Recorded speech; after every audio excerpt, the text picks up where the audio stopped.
अब हम लोग ठोस आकृतियों के आयतन के बारे में समझेंगे। अच्छा, हम लोग कौन सा चैप्टर पढ़ रहे हैं? क्षेत्रमिति। इस चैप्टर का नाम क्या है? क्षेत्रमिति, है ना। इसमें हम लोगों ने क्षेत्रमिति में समतल आकृतियों के बारे में समझा, ठोस आकृतियों के बारे में समझा, है कि नहीं। समतल आकृति क्या होता है? जिसमें लंबाई और चौड़ाई होती है। ठोस आकृति क्या होता है? जैसे ये जो आकृतियां हैं, ये हमारा क्या है? ठोस आकृति है। ठोस आकृतियों में क्या क्या होते हैं? लंबाई होते हैं, चौड़ाई होते हैं और साथ में इसकी ऊंचाई भी होते हैं। तो ये हो जाते ठोस आकृति। आपको याद होगा समतल आकृति को हम लोग द्विविमीय आकृति भी बोलते हैं, याद होगा मेरे ख्याल से, है ना। समतल आकृति को हम लोग 2D शेप भी कहते हैं। क्या? 2D शेप, जिसके दो विमाएं हों। दो विमा, एक लंबाई और दूसरी चौड़ाई, है ना। और ये जो ठोस आकृतियां हैं इन्हें हम 3D शेप कहते हैं। इन्हें क्या कहते हैं? 3D शेप कहते हैं, जिसकी तीन विमाएं हों। कितने विमाएं? तीन विमाएं। ये हमारा अगर बेलन है तो इसकी प्लेन है, साथ में इसकी ऊंचाई भी है कि नहीं। हम अगर इस घन की बात कर लें तो ये इसकी लंबाई भी, चौड़ाई और ऊंचाई भी है, यानी ये जो आकृति है हवा में भी है। तो इसको हम लोग कहते हैं ठोस आकृति, त्रिविमीय आकृति। हम लोगों ने समतल आकृतियों में क्षेत्रफल जाना और समतल आकृतियों में परिमाप को जाना, है ना। इन चीजों के बारे में हमने जाना। उसके बाद ठोस आकृतियों में हम लोगों ने पृष्ठीय क्षेत्रफल जाना, कुल पृष्ठीय क्षेत्रफल, है कि नहीं। ठोस आकृतियों में कुल पृष्ठीय क्षेत्रफल जाना। उसके बाद पार्श्व पृष्ठीय क्षेत्रफल जाना, है ना। पार्श्व पृष्ठीय क्षेत्रफल जाना, साथ में बेलन जैसे आकृतियों के वक्र पृष्ठ जाना, है ना, वक्र पृष्ठ का क्षेत्रफल। तो इन चीजों के बारे में हम लोगों ने सीख लिया। अब हम लोग आगे देखेंगे घन, घनाभ, बेलन जैसे आकृति। हम लोग यहां विशेष तौर पर इन तीन आकृतियों के, इन तीन ठोस आकृतियों के आयतन के बारे में हम लोग पढ़ेंगे। अच्छा, आयतन क्या होता है? देखो, तो हम लोगों ने तो समझ गया ठोस आकृति किसको कहते हैं, है ना। तो देखो, किसी ठोस आकृति द्वारा घिरे क्षेत्र को आयतन कहेंगे। जैसे ये हमारा बेलन है। क्या है? बेलन। तो ये बेलन कितना जगह घेरा है? इसको मैंने हाथ में रखा। जैसे ही हाथ में रखा तो ये बेलन जगह तो घेरा, सिर्फ हाथ ही नहीं घेरा, हाथ में ही जगह इन्होंने नहीं लिया, बल्कि हवा में भी ये जगह घेरा। तो ये बेलन कितना जगह घेरा, उसको हम लोग कहेंगे इस बेलन का क्या? आयतन। ठीक है। इसमें एक और चीज है, एक होता है धारिता। तो ये बेलन हमने इसको रखा तो ये बाहर से कितना जगह घेरा, ये हो गया इसका बेलन। अगर सॉरी, ये आयतन हो गया। अगर ये बेलन खाली है अंदर से, तो अंदर में कितना जगह खाली है इसका, वो हो जाएगा इसका आयतन। ठीक है, कोई दिक्कत? याद होगा क्षेत्रफल को हम लोग वर्ग इकाई में मापते थे। किसमें? वर्ग इकाई में मापते थे। किसमें मापते थे?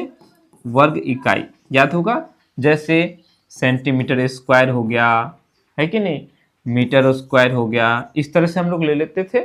तो इसको कहते हैं वर्ग इकाई। ठीक है। अब हम लोग जो आयतन जो मापेंगे, तो आयतन में हम लोग घन इकाई मापेंगे। क्या मापेंगे?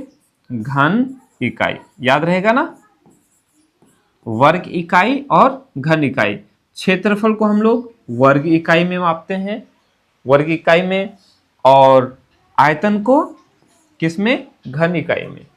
याद रहा, आयतन किसको कहेंगे? तो किसी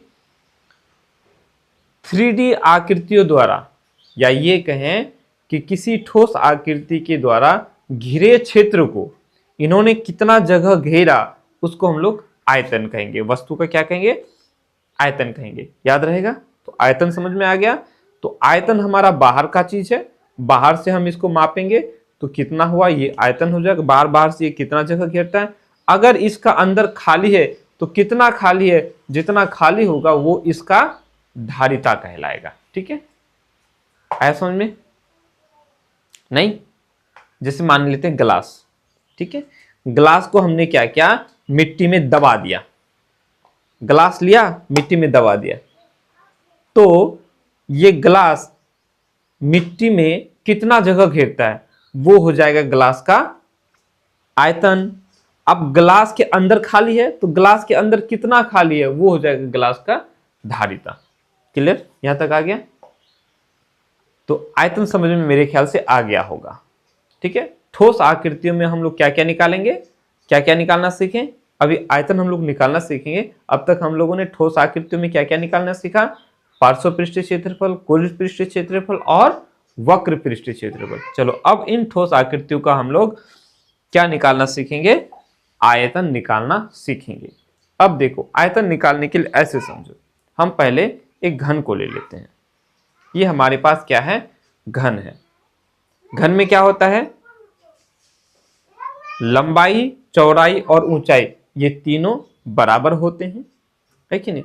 अच्छा, हम अगर इधर देखेंगे, इसको देखेंगे तो ये क्या है, हमारा एक वर्ग है। ये किस रूप का है, ये वर्ग के रूप का है या वर्ग है ये। अगर ऊपर वाला पृष्ठ देखेंगे तो ये क्या है, वर्ग है ना। क्या है, पहले हम लोग घन में हम लोग समझ लेते हैं। घन में क्या होता है, चारों भुजा आपस में बराबर होता है, तो ये हमारा घन है। अच्छा, ये घन है, तो इसके ठीक पीछे अगर देखोगे इधर में, तो इधर भी क्या है, ये घन ही है, सॉरी वर्ग ही है ये, और ये पीछे वाला दोनों बराबर है कि नहीं। अब याद करो, इस वर्ग और इस वर्ग के बीच में क्या कोई वर्ग है, तो कहेंगे बिल्कुल है। नहीं, हमने क्या किया, जैसे सपोज मान लेते हैं हमारे पास ये किताब है। ठीक है, क्या है, अभित्तीय घनाभ क्या आकार का हो जाएगा, ऐसे समझो। हमने क्या किया, पहले एक वर्ग को ले लिया, वैसे ये आयत है। ठीक है, एक वर्ग को यहां हमने ले लिया, इसके ऊपर हमने फिर डाला, इसके ऊपर हमने फिर डाला, ऐसे ही डालते गया अनेकों वर्ग हमने क्या किया, इसको डालते गया। तो डालते डालते क्या हो जाएगा, ये एक ऊंचाई पर आ जाएगा।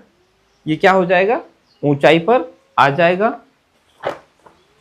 हड़बड़ाना मत, समझ में आ जाएगा। देखो, तो ठीक उसी तरह से एक वर्ग हमने हथेली पर रख दिया, फिर दूसरा वर्ग रखेंगे, तीसरा वर्ग रखेंगे, ऐसे रखते रखते अब इतनी ऊंचाई तक अगर हम वर्ग जमा कर लें, पेपर अगर जमा कर दें, तो ये हमारा क्या बन जाएगा, एक घन बन जाता है। अच्छा, वर्ग का क्षेत्रफल क्या होता है, आपको याद होगा, वर्ग में चारों भुजा बराबर होता है, तो वर्ग का क्या क्षेत्रफल होता है, हम जानते हैं वर्ग का क्षेत्रफल होता है भुजा गुना भुजा, है ना। याद होगा, बहुत ये समझने वाली चीज है, थोड़ा सा ध्यान दोगे। ठीक है, कैसे ये बनता है इसको हम लोग समझने का प्रयास करते हैं। ओके, कोई दिक्कत, मेरे ख्याल से कोई दिक्कत नहीं होना चाहिए। तो वर्ग का क्षेत्रफल क्या होता है, वर्ग का क्षेत्रफल, तो वर्ग का क्षेत्रफल क्या होता है, हम सब कोई जानते हैं, वो होता है भुजा गुना भुजा, यानी कि भुजा स्क्वायर। तो ए स्क्वायर हो गया, वर्ग का क्षेत्रफल क्या हो गया हमारा, ए स्क्वायर हो गया। ठीक है, ऐसे ही अगर हम इसमें देखेंगे तो कितने सारे वर्ग हैं इसमें, तो हम बोलेंगे यहां से लेकर यहां तक जो है 8 वर्ग है। कै ठो वर्ग है, 8 वर्ग है कि नहीं। इसकी ऊंचाई ए है ना, घन में क्या होता है, लंबाई ए, चौड़ाई ए और ऊंचाई भी ए होता है, इसको हम घन कहते हैं।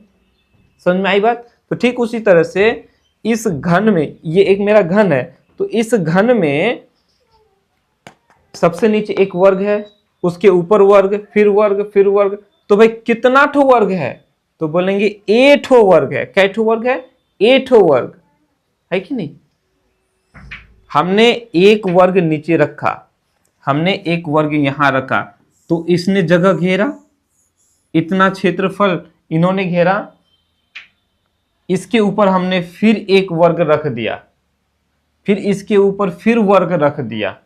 तो इस तरह से हमने क्या किया, 8 वर्ग हमने इसके ऊपर रख दिया। तो अब ये कितना जगह घेरा, तो बोलेंगे देखिए 1 वर्ग तो इतना जगह घेरता है।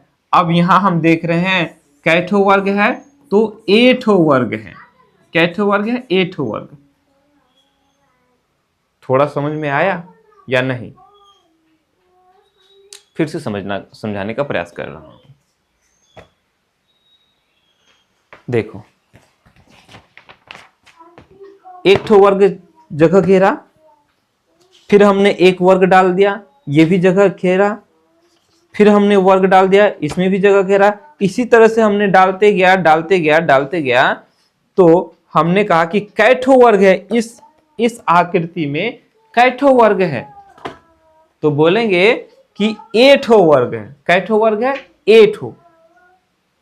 1 वर्ग का क्षेत्रफल होता है ए स्क्वायर, तो 8 वर्ग का क्षेत्रफल क्या हो जाएगा, हम इस ए स्क्वायर से ए को गुना कर देंगे तो ये हो जाएगा ए क्यूब। तो यही हो जाएगा घन का आयतन। इसी तरह से जब हम इस बेलन का आयतन निकालेंगे, इस बेलन में हम देखेंगे ये हमारा क्या है, एक वृत्त है कि नहीं, नीचे भी वृत्त और ऊपर भी वृत्त। तो ऐसे ही हम, अच्छा वृत्त का क्षेत्रफल क्या होता है समझ में आ जाएगा। देखो वृत्त का क्षेत्रफल आज नहीं आया ना, इसमें भी समझ में आ जाएगा, सच में समझ में आएगा, थोड़ा सा धैर्य रखो। ये हमारा वृत्त है, ठीक है। वृत्त का क्षेत्रफल क्या होता है हम जानते हैं, पाई आर स्क्वायर, ठीक है। तो अब ठीक इसी तरह से यहां भी घन के ही तरह समझो, हमने एक वृत्त यहां रखा, फिर इसके ऊपर फिर वृत्त रखा, फिर वृत्त रखा, वृत्त रख करके हमने इतनी ऊंचाई का एक बेलन बना दिया।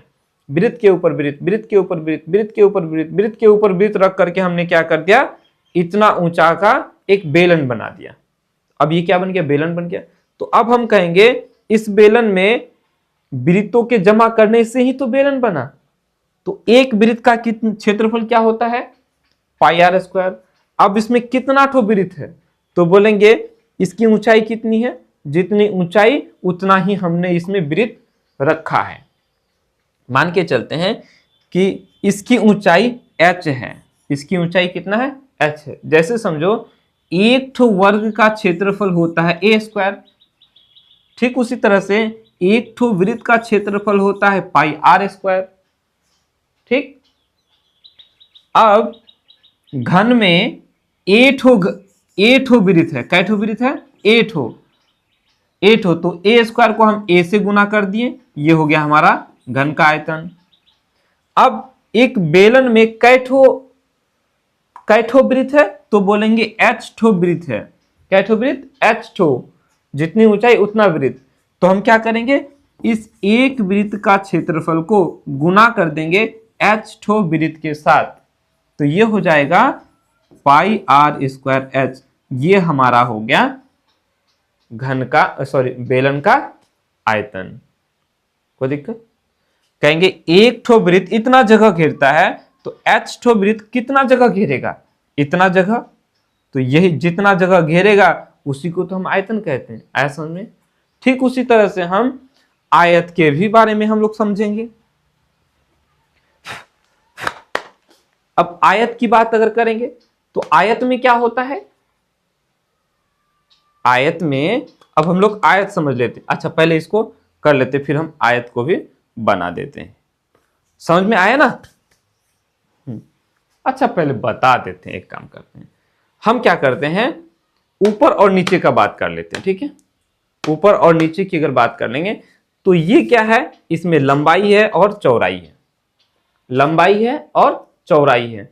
तो लंबाई और चौड़ाई ये हमारा क्या हो गया, एक आयत हो गया। ये क्या हो गया, आयत हो गया। ये भी आयत है और ये ऊपर वाला ये भी हमारा आयत है।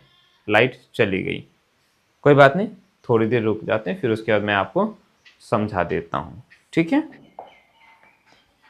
चलो मैं यही समझा रहा था कि ये हमारा घनाभ है। क्या है, घनाभ। घनाभ में क्या होता है, लंबाई होता है, चौड़ाई होता है और साथ में ऊंचाई होता है ना। तो अब यहां देखो ऊपर में क्या है हमारा, एक आयत है। क्या है, आयत है। अनेक आयतों से के मिलने से ही हमारा क्या बना, एक घनाभ बना। ये हमारा आयत है, इसकी लंबाई होती है और एक चौड़ाई, लंबाई और चौड़ाई। आयत का क्षेत्रफल हम निकालते कैसे हैं, तो बोलेंगे लंबाई और चौड़ाई को गुना कर देते हैं, एल बी। एक तो आयत का क्षेत्रफल क्या होता है, लंबाई गुना चौड़ाई, एल बी होता है। तो अब देखो एक घनाभ में कितने आयत होते हैं, हमने क्या किया, आयत डाला, फिर उसके ऊपर आयत डाला, आयत के ऊपर आयत, आयत के ऊपर आयत, इस तरह से हमने एच ठो आयत डाल दिया। एच ऊंचाई के आयत हमने डाल दिए। कितना ठो आयत डाला, एच ठो। तो एक ठो आयत का क्षेत्रफल होता है एल बी, यानी कि एक ठो आयत एल बी जगह घेरता है कि नहीं। तो इसी तरह से यहां कितना आयत है, इसमें एच ठो, मान लेते हैं एच ठो। तो हम क्या करेंगे, एक ठो आयत का क्षेत्रफल को हम जब एच ठो आयत से गुना कर दें, एच ठो आयत से गुना कर देंगे, तो वो हमें क्या मिलेगा, एल बी एच, यानी कि इतना जगह, सभी आयतों ने मिल करके इतना जगह घेरा, इतना जगह। तो ये हो जाएगा इस घनाभ का आयतन। मुझे उम्मीद है कि आप लोगों को समझ में जरूर आया होगा। आखिर इतना मेहनत जो किया तो समझ में तो आना ही चाहिए है ना। ठीक है, अब हम लोग एक एक करके इन सभी के सूत्रों को लिख लेते हैं और फिर हम लोग आगे सभी सवालों को बनाने का प्रयास करेंगे। चलो, ये हमारे पास घन है, तो घन का आयतन, घन का आयतन, घन का आयतन कितना हो जाएगा, ए क्यूब। ए हमारा क्या है, घन की भुजा है, घन का किनारा है, ठीक है। चलो, उसके बाद घनाभ आ गया, घनाभ का आयतन, घनाभ का आयतन क्या हो जाएगा, घनाभ का आयतन हो जाएगा एल बी एच, एल से लंबाई, बी से चौड़ाई और एच से ऊंचाई, एल बी एच हो जाएगा, ठीक है।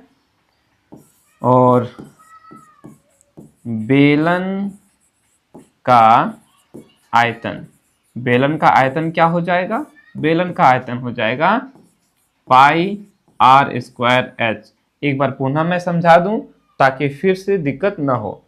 बेलन कैसे बना, तो वृत्त के ऊपर वृत्त, वृत्त के ऊपर वृत्त, अनेकों वृत्त हमने जब डाला तो वो बन गया हमारा एक आयत, सॉरी बेलन, है ना। तो एक वृत्त का क्षेत्रफल होता है, एक वृत्त का क्षेत्रफल होता है, एक वृत्त ने कितना जगह घेरा, तो हम कहेंगे पाई स्क्वायर जगह घेरा। तो अब हम कहेंगे कि इस बेलन में एच ठो वृत्त है, एठो वृत्त एच ठो, तो हम इसे एच से गुना कर देंगे, तो हमें पता चल गया कि ये जो बेलन है इतना जगह घेरा, तो वही हो गया उसका आयतन। ठीक उसी तरह से अगर हम घनाभ की बात करेंगे, तो घनाभ में अनेक आयतों के, अनेकों आयतों के लेयरों से, है ना, आयत के ऊपर आयत, आयत के ऊपर आयत हमने डाल करके घनाभ तैयार किया, है ना। एक आयत का क्षेत्रफल होता है एल बी, हम कहेंगे कि एक ठो आयत कितना जगह घेरता है, तो वो एल बी जगह घेरता है, ठीक, क्लियर। तो ऐसे ही एक घनाभ में कितने ठो आयत होते हैं, तो बोलेंगे एच ठो आयत होते हैं। तो हम एक आयत के क्षेत्र को एच से गुना कर देंगे, तो जो हमें मिलेगा वो हो जाएगा हमारा घनाभ का आयतन। बोलेंगे कि ये जो घनाभ है इतना जगह घेरता है, ठीक है। उसी तरह से घन, घन में सारे के सारे क्या होते हैं, वर्ग ही होते हैं। एक ठो वर्ग का क्षेत्रफल होता है भुजा स्क्वायर, और हम कहते हैं कि घन में ए ठो वर्ग होते हैं। तो एक वर्ग का क्षेत्र को हम ए ठो वर्ग से गुना कर देंगे, तो जो मिलेगा वो हमारा हो जाएगा घन का आयतन। ओके, चलो, अब आप लोगों को ये तीनों सूत्र याद रखना है।